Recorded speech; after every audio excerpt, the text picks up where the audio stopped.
in which our lovers begin to learn the consequences of their actions.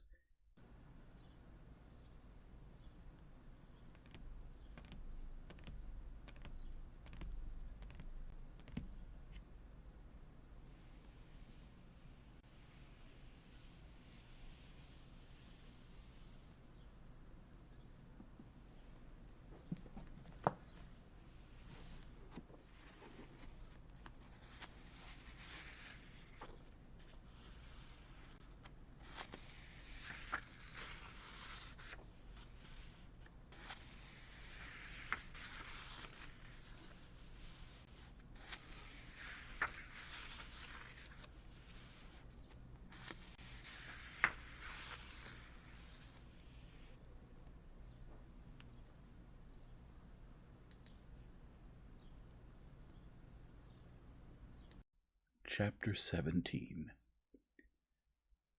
The company at the croquet party to which Princess Verskoy had invited Anna was to consist of two ladies with their admirers.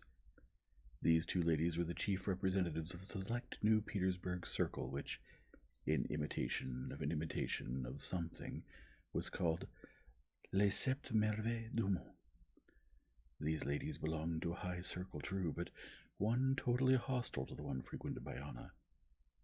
Besides old Stremov, one of the influential people of Petersburg, the admirer of Liza Merkelov, was Alexei Alexandrovich's enemy in the service. Because of all these considerations, Anna had not wished to go, and it was to this refusal that the hints in Princess Verskoy's note had referred. But now, in hopes of seeing Vronsky, she wanted to go. Anna arrived at Princess Verskoy's earlier than the other guests. Just as she came in, Vronsky's footman, resembling a Kammerjunker with his brushed-up side whiskers, also came in. He stopped by the door and, taking off his cap, allowed her to pass. Anna recognized him and only then remembered Vronsky saying the day before that he would not come. Probably he had sent a note to that effect. As she was taking off her coat in the front hall, she heard the footman, even pronouncing his R's like a Kammerjunker, say, "From the Count to the Princess," and hand over a note. She would have liked to ask where his master was. She would have liked to go home and send him a letter that he should come to her, or to go to him herself. But neither the one, nor the other, nor the third was possible. The bells announcing her arrival were already ringing ahead of her, and Princess Verskoy's footman was already standing sideways in the open door, waiting for her to pass into the inner rooms. "The princess is in the garden. You'll be announced presently. Would you care to go to the garden?" another footman in another room asked. The situation of indecision, of uncertainty, was the same as at home. Still worse, because it was impossible to do anything, impossible to see Vronsky, and she had to stay here in an alien society so contrary to her mood. But she was wearing a costume that she knew became her. She was not alone. Around her were the customary festive surroundings of idleness, and that made it easier for her than at home. She did not need to invent something to do. Everything was being done by itself. Meeting Betsy coming towards her in a white gown that struck her with its elegance, Anna smiled at her as always. Princess Verskoy was walking with Tushkevich and a young lady relation who, to the great delight of her provincial parents, was spending the summer with the famous princess. Probably there was something special in Anna, because Betsy noticed it at once. "I slept badly," Anna replied, studying the footman who was coming towards them, and, she supposed, bringing Vronsky's note. "I'm so glad you've come," said Betsy. "I'm tired and just wanted to have a cup of tea before they arrive. Why don't you and Masha," she turned to Tushkevich, "go and try the croquet ground while it's been cut? You and I will have time for heart-to-heart talk over tea. We'll have a cozy chat, won't we?" she added in English, turning to Anna with a smile and pressing her hand, which was holding a parasol. "The more so as I can't stay with you long. I must go to see old Vred.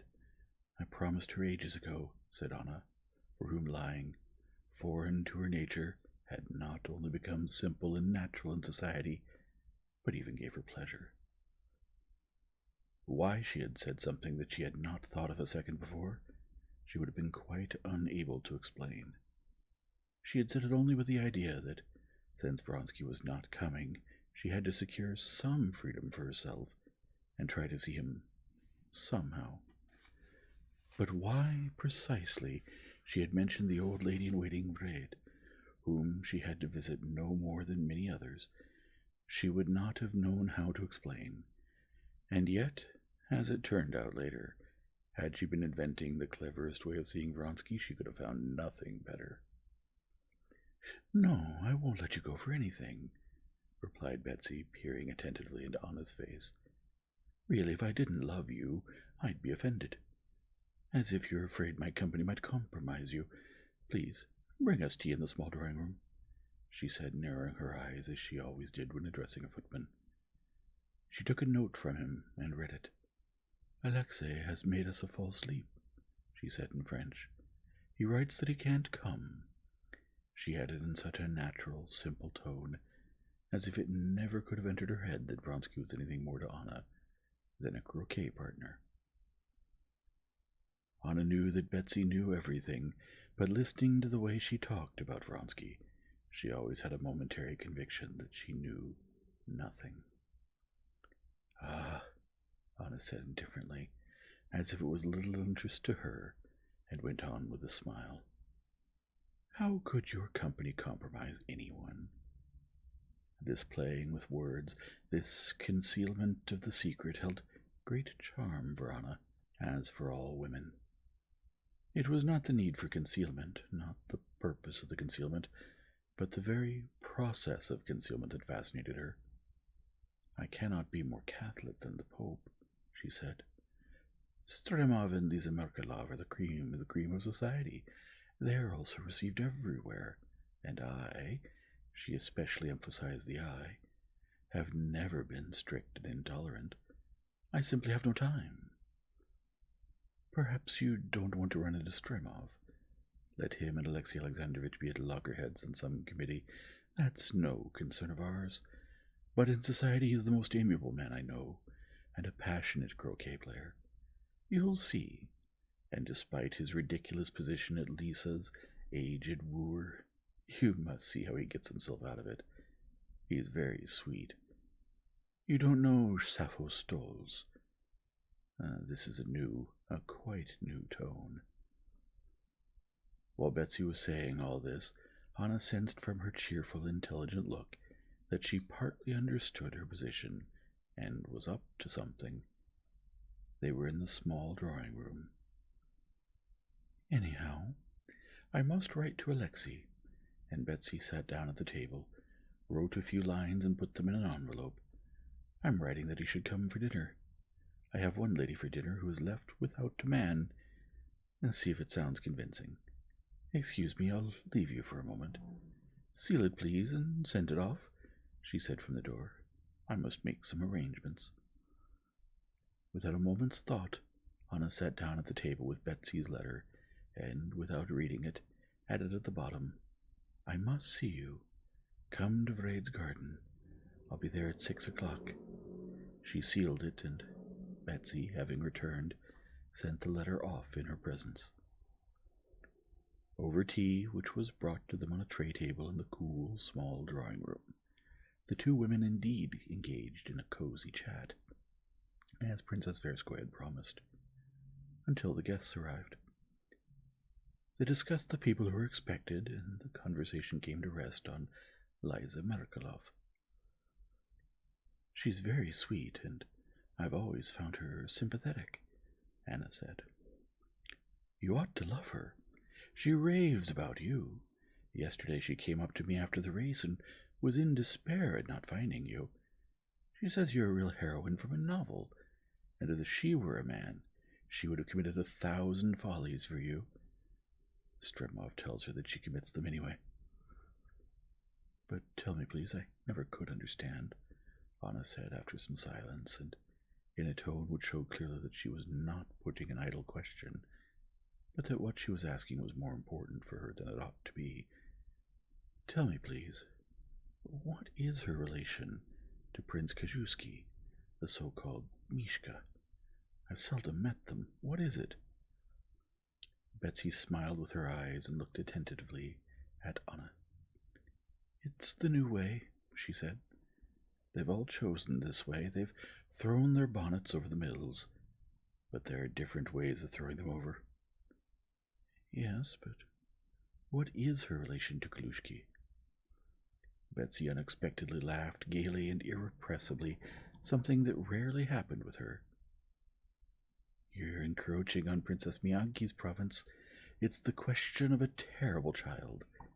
And Betsy obviously tried to restrain herself, but failed, and burst into the infectious laughter of people who laugh rarely. "You'll have to ask them," she said through tears of laughter. "No, you're laughing," said Anna, also involuntarily infected with laughter. "But I never could understand it. I don't understand the husband's role in it." "The husband?" Liza Merkelov's husband carries rugs around for her and is always ready to be of service. And what else is there, in fact? Well, nobody wants to know. You see, in good society one doesn't speak or even think of certain details of the toilette. It's the same here. "Will you be at Rolandaki's fete?" Anna asked to change the subject. "I don't think so," Betsy replied, and began carefully filling them small translucent cups with fragrant tea. Moving a cup towards Anna, she took out a slender cigarette, put it into a silver holder, and lit it. "So you see, I'm in a fortunate position," she began, no longer laughing as she picked up her cup. "I understand you, and I understand Liza.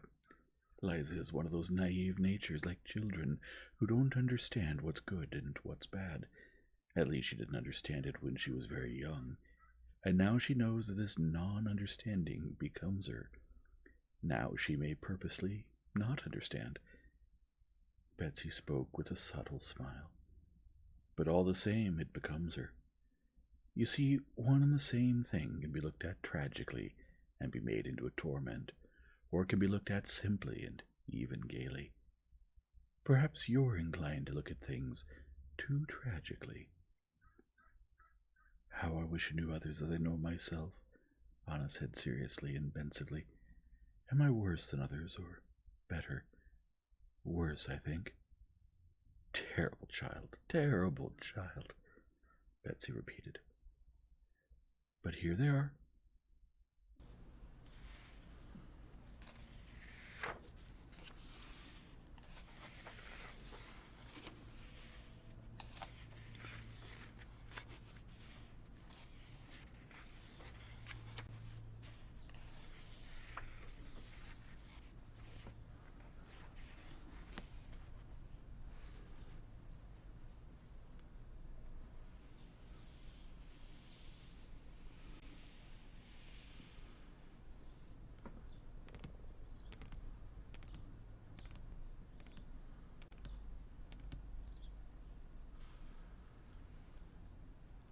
If you enjoy this format, please leave a like and subscribe and return tomorrow for the next chapter.